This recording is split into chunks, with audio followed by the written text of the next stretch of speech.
Alright, this is the customer video for 2012 Nottingham Parkway. This is just going to give you an idea of what we are thinking we're going to be doing here. Starting with this bed, we're going to get all the thistle removed, and then we're going to pop this rhododendron out because it's seen better days.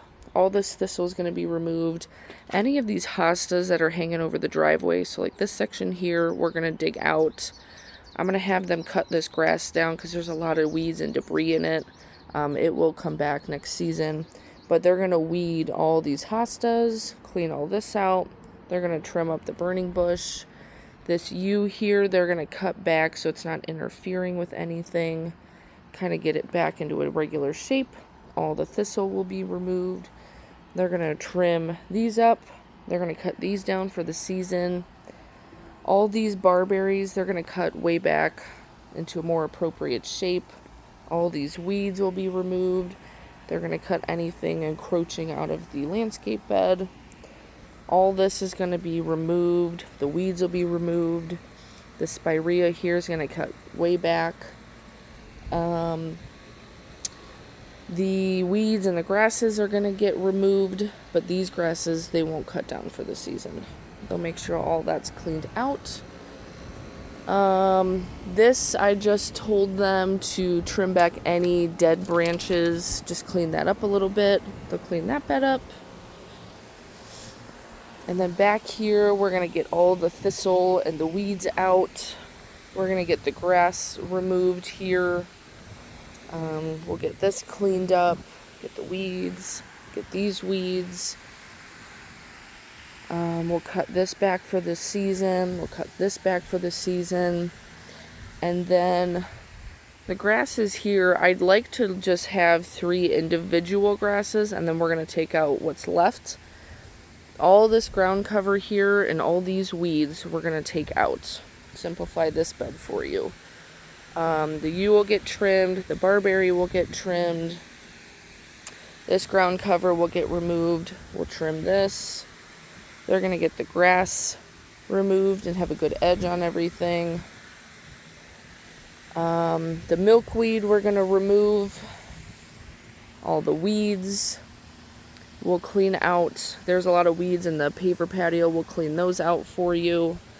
The yews will get trimmed, and then this will all get weeded and removed. We'll get any weeds through here. This will be removed and cleaned up. We'll trim this for you. Any weeds we will remove. And then this section here, we've got a lot of grasses. I have indicated to the crews that we would like at least like 5 just individual pods of grasses and then remove the rest. It's kind of taken over here. This will all get weeded and cleaned up. All this grass along here will get removed. All this will get removed, and this, we're going to leave the rose bushes, and we do have 2 deutzia back here. Those will stay. They're just going to get cleaned out. This ground cover is all going to get removed. We're going to trim this burning bush way back. And then I wanted to ask if these were the plants that you were talking about. These look like elderberry as well, so I wasn't sure if we wanted them completely removed or just cut way back. If we can indicate that. We'll have this area cleaned out here, all of this removed. And then any weeds over here will be cleaned out. And then I was going to have all of this cleaned out as well and removed. So we just have an open bed. The yews will get trimmed way back. Any weeds, milkweed, they will pull out. They're going to condense this into 1 individual pod here. This will all get cleaned out and trimmed. And then with the grasses here, I told them the same thing. I want just like 3 individual pods of grass and then everything else taken out. This will all get removed and cleaned. And then hopefully that gives you a good idea of what we would be doing here.